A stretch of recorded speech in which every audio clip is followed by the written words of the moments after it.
Australia's involvement in the Vietnam War, beginning with a small commitment of 30 military advisors in 1962, increased over the following decade to a peak of 7,672 Australian personnel following the Menzies government's April 1965 decision to upgrade its military commitment to South Vietnam's security. By the time the last Australian personnel were withdrawn in 1972, the Vietnam War had become Australia's longest war, and was only recently surpassed by Australia's long-term commitment of combat forces to the war in Afghanistan. It currently remains Australia's largest force contribution to a foreign conflict since the Second World War, and was also the most controversial in Australian society since the conscription controversy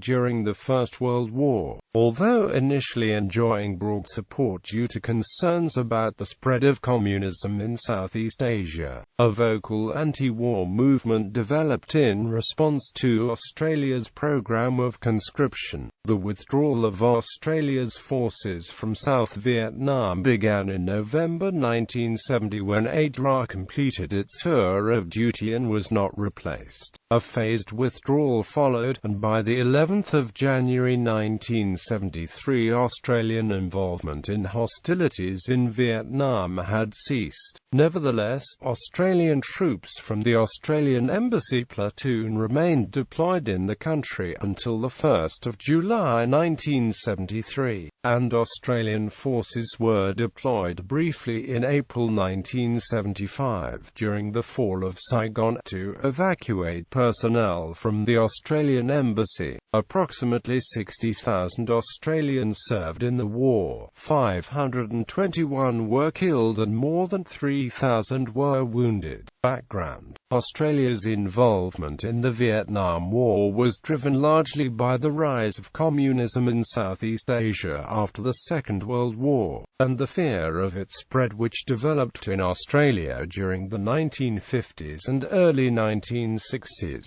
Following the end of the Second World War, the French had sought to reassert control over French Indochina. In 1950, as the communist-backed Viet Minh, led by Ho Chi Minh, began to gain the ascendancy in the First Indochina War, the Vietnamese nation had two parallel administrations: the Democratic Republic of Vietnam and the State of Vietnam, an associated state in the French Union. In 1954, after the defeat of the French at the Battle of Dien Bien Phu, the Geneva Accords of 1954 split the country geographically, with the drive to the north of the 17th parallel and the SOV in the south. The Geneva Accords imposed a deadline of July 1956 for the governments of the two Vietnams to hold elections, with a view to uniting the country under one government. In 1955, Ngo Dinh Diem, the Prime Minister of the State of Vietnam, deposed the head of state Bao Dai in a fraudulent referendum and declared himself president of the newly proclaimed Republic of Vietnam. He then refused to take part in the elections,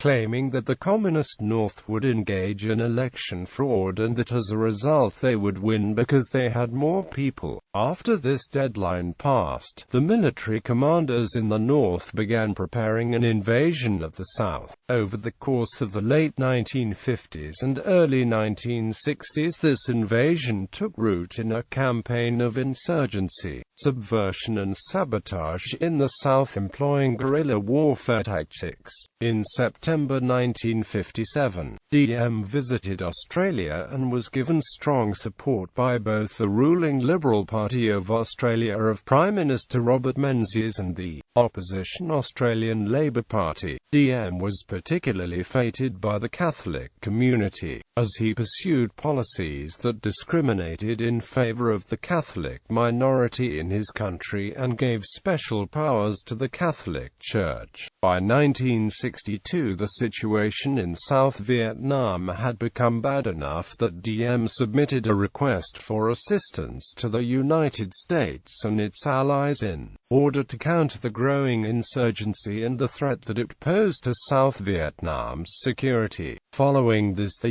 U.S. began to send advisors to provide tactical and logistical advice to the South Vietnamese. At the same time, the U.S. sought to increase the legitimacy of the South Vietnamese government by instituting the Many Flags program, hoping to counter the communist propaganda that South Vietnam was merely a U.S. puppet state and to involve as many nations as possible. Thus, Australia, as an ally of the United States with obligations under the Southeast Asia Treaty Organization and ANZ-US pacts, and in the hope of shoring up its alliance with the U.S., became involved in the Vietnam War. Between 1962 and 1972 it would send almost 60,000 personnel to Vietnam, including ground troops, naval forces and air assets, and would contribute large amounts of material to the war effort.